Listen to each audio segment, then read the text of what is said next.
Henry, thank you so much for coming on the show. Tell us about Seven Seas Water Group and how you became the CEO. Yeah, hi, Clint. Thanks for having me. Seven Seas Water Group is the number one provider for water as a service in the Caribbean and North America. So we build, own, operate our water and wastewater treatment plants. We have about 20 in the Caribbean, Panama, and Peru, where we own and operate those assets, and then about 170 wastewater treatment plants, mostly in Texas and everywhere in the United States. And so I joined Seven Seas in September 2021, as Seven Seas was acquired in March of 2020 by Morgan Stanley Infrastructure Partners, which is the infrastructure investment group out of Morgan Stanley, a bank in New York, and had been in the water space for about 10 to 15 years prior to that. So I've been with Seven Seas now for 2.5 years. So tell us what Seven Seas does, and I love that it's water as a service. Yes. It's incredible. Yeah, tell us what it does. So on the desalination, on the freshwater side, we take water out of the ocean or brackish water or underground water and treat it to potable water use, right? Drinking water and anything below that, so agriculture or reuse. And on the wastewater side, we basically treat wastewater, municipal waste mostly, so human feces if you want, and treat that to a level that it can either be easily and safely discharged or even reused for non-potable use. So irrigation, toilet flushing, or air conditioning is also possible with wastewater reuse. So that's what we do. And as I said, we put our money where our mouth is. So we invest into those plants. We own and operate them, and then we sell water to the customer on a guaranteed price with a guaranteed quality and a guaranteed volume for however long the contract lasts. What got you into this? How I can tell you're passionate about it. Like what led you to getting into the water business? I am passionate about it. It's because before this, I also was allowed to run a publicly traded company and a private company. And whenever I met with investors, very often you have these awkward private equity investor meetings, and they ask you, what's the value of your product? What does anybody need you? We never had to explain that question, right? Nobody ever asked, why does anybody need your product? Why does anybody need fresh water? So that's why I think I'm passionate about it, and everybody that I get to work with, I think, as well. The reason I got into this is actually non-related. I worked for Ronald Lauder, who is a wealthy investor and philanthropist out of New York, one of the heirs of the Estee Lauder conglomerate. And I started working for him in 2001. And then 2003, he initially then said, I'm really interested in this water business.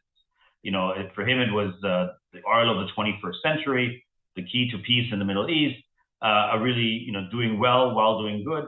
And that's how I got into it. It was his vision and his idea. And I was able to work with some very, very talented, executives. And we started in the water business back then. And I've stuck with the business. For many people, water is a given, particularly in the United States.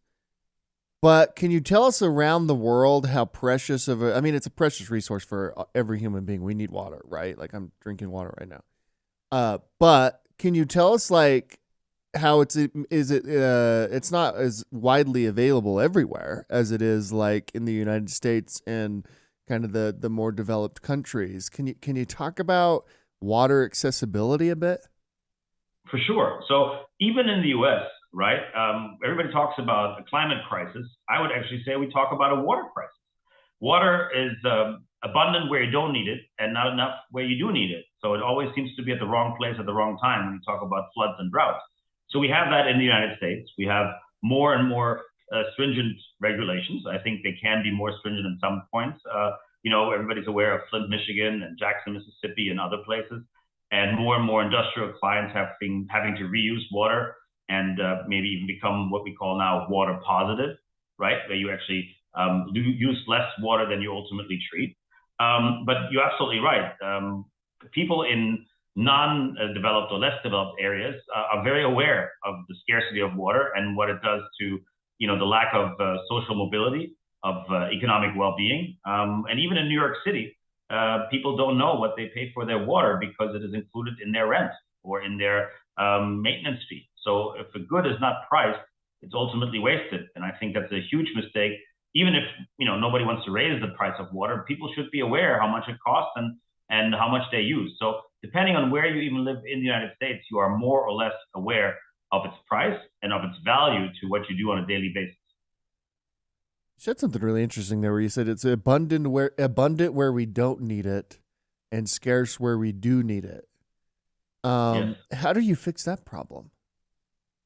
Well, look, 97% of the world's water is unusable, right? It's either it's salty or wastewater. So 1% is in the Arctic, 1% is in the Antarctic, and 1% is fit for human consumption. And so companies like Seven Seas are involved in making some of that 97% usable. Every drop of water has been on this planet for the last 5, 10,000 years. It just comes in different cycles and in different forms.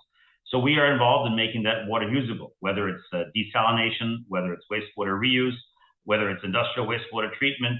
And the way you fix it is obviously, in my mind, offer water as a service to areas where they may not have access to huge capital investment, but they can pay for water over time. And so we are happy to invest as infrastructure investors from our ownership structure to own the asset and then sell water as a service per usage, if you will. And I think that's one of the ways where you make it more accessible and you work with other international organizations to maybe help finance that. Also in the United States, we have obviously access to financing opportunities to make it aware for those who, as you point out, have scarcity of water and need it the most. What does a typical day look like for you?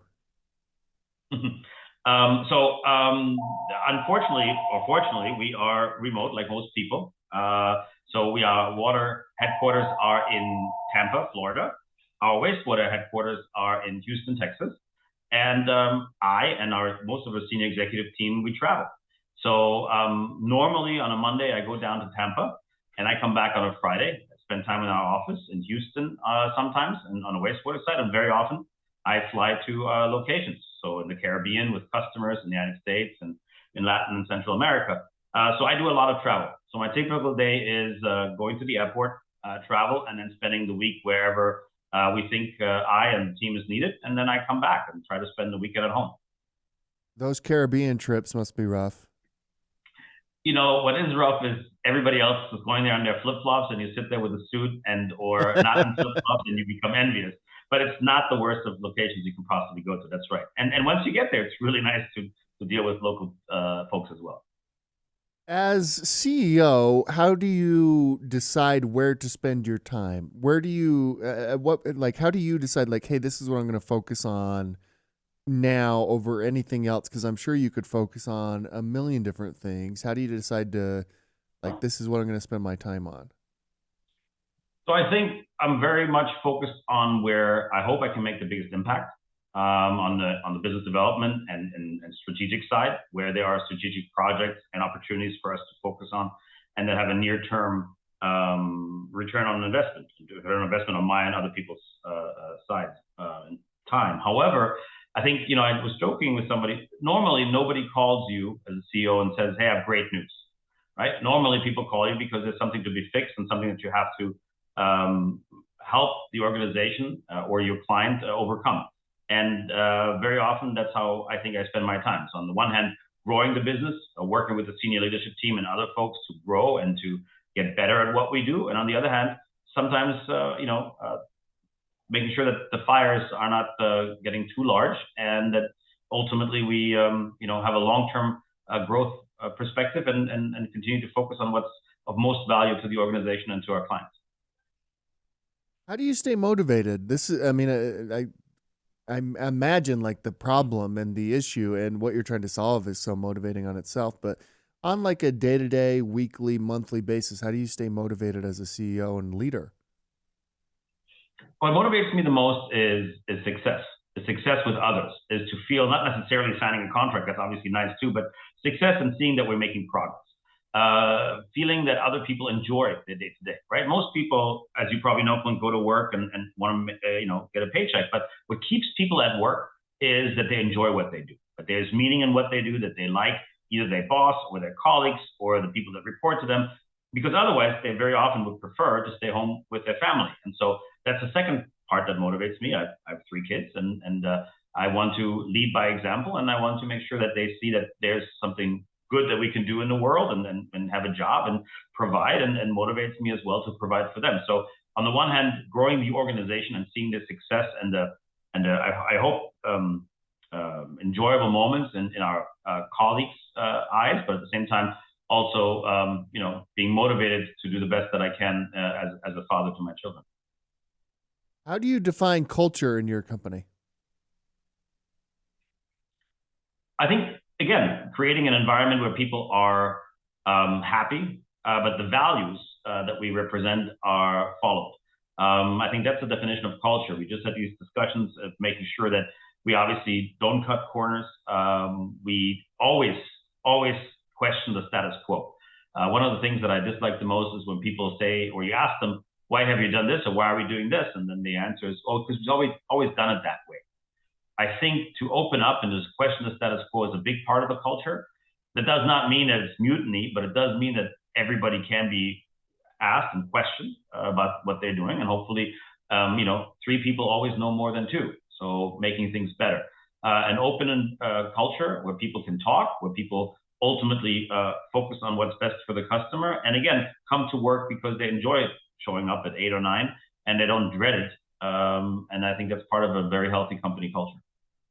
Is there a singular moment or, something you look back on that kind of helped reshape what you think it means to be a leader and kind of has defined it as you've, in your career? And like something, is there like it's experience you've learned from where you're like, all right, I need to implement that because of this? I think what I've learned when you're most challenged as a leader is when you have to make hard decisions. And hard decisions, by definition, aren't popular. So there are several incidences where you have to. I think the definition of leadership is ultimately one word, and it might sound very simple, but it's to lead. You can take all sorts of great graduate classes or executive classes on what leadership means, but to lead means being willing and able to stand out of the crowd and to make sure that if things go wrong, it's on you, and if there's success, it's always a team. And I think there have been several instances where I was, okay, this is time now for a leader to stand up and to lead through a difficult situation, whether it's a disagreement with investors or the board or the customer. And to do that by not forgetting the values and your personal compass that you have in order to ultimately do what's right by the company, not what's right by myself or an individual, but by what's right by the company. And I think that's helpful advice that I've been trying to follow all along, to make sure that there's no personal aspect of long-term decision making. It sounds like what you're describing is empathy, right? And having empathy for your customer, your board, and your employees. What role do you think empathy plays in being a leader? Empathy is certainly part of it. And I think, again, looking through it from a lens of what is ultimately best for the organization. Because I think organizations are only successful if the employees in the organization are happy. And there's a certain amount of fulfillment.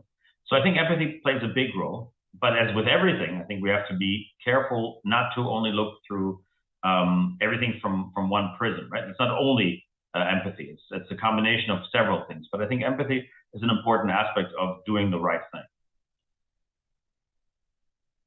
How often do you think about like what's happening in the world, like macroeconomic environments, elections, uprisings, wars, things like that? It seems like as CEOs, you're thinking about that a lot more than maybe you would have even like 20, 30 years ago.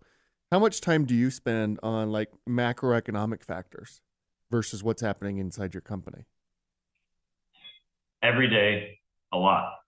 First of all, it's my big interest and passion is what's happening around the world, whether that's economics, international security, politics, terrorism, wars, as you mentioned. I tend to get up every morning and the first half hour to hour watch the news. I think it's an important aspect for me to understand what's going on. I tend to go to bed watching the news, and I watch it throughout the day.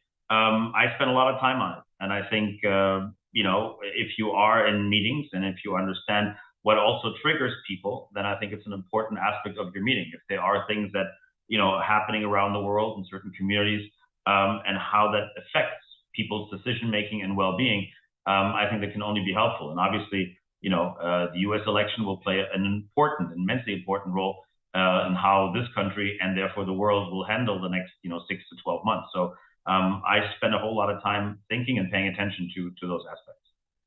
Is there a leader that you look up to currently who's, active either in the political realm or the business realm or the nonprofit realm where you say like, hey, I really look up to this leader and somebody you, would want to model at least some of your leadership traits after? I don't know if there's a specific individual, and I think there are aspects of people's abilities. I was impressed by, the CEO of JP Morgan, Jeremy Dimon, who came out recently and had a nonpartisan description of what he believed are, strengths and weaknesses by, former President Trump and other leaders. I'm impressed by people who really go against the grain, right? And mention advantages and disadvantages without being aware of the personal repercussions, but because they're the right thing to do. I take a lot from the people I work with. Sometimes I'm really impressed of how they do things, and I'd like to copy their behavior and make sure that we in the organization value those who take risks and do it for the right reasons, and also speak up when we think things don't go right. So I'm not sure that there's an individual, but I think there's several character traits that I'd like to follow and copy. Finally, and by the way, I can't thank you enough for your time. We end every interview the exact same way with this question, and that is at CEO.com. We believe the chances one gives is just as important as the chances one takes. And when you hear that, who gave you a chance to get you to where you are today? Oh, there were many along the way. I think mentors are incredibly important and critical in everybody's career path, and they have certainly been in mine. My first boss, as I said, after graduate school was Mr. Lauder. He gave me a whole lot of opportunity, and with him was his trusted advisor. His name was Dick Parsons. His name is Dick Parsons, and Dick Parsons was, amongst others, chairman of Citigroup and at one point the head of the LA Lakers. And we were in a conference room, and we were presenting at the first time this water endeavor in 2000. I don't remember the year, the early 2000s. And Dick said, "Well, Henry can run it." And so that was really the first time that somebody had suggested it, and it turned out to be really, really helpful to me. There were others that have helped me along the way immensely, whether it's business colleagues, family, and I think mentorship is something that I have been truly blessed with. And I always say, if you're the smartest person in the room, then you're in the wrong room. So you always want to surround yourself with people who are smarter and better than you, and you can learn from, and then hopefully, do the 2.0 version of what they have taught you. So there are many things along the way, or many people along the way, that I've been really grateful to have in my life and to learn from. Henry, thank you so much for joining us. Thank you for spending your time and talents on water and water accessibility and everything that you're doing in the world. It's really meaningful. Actually, I really thank you for the opportunity. Yeah, thank you so much, Henry. Have a good one.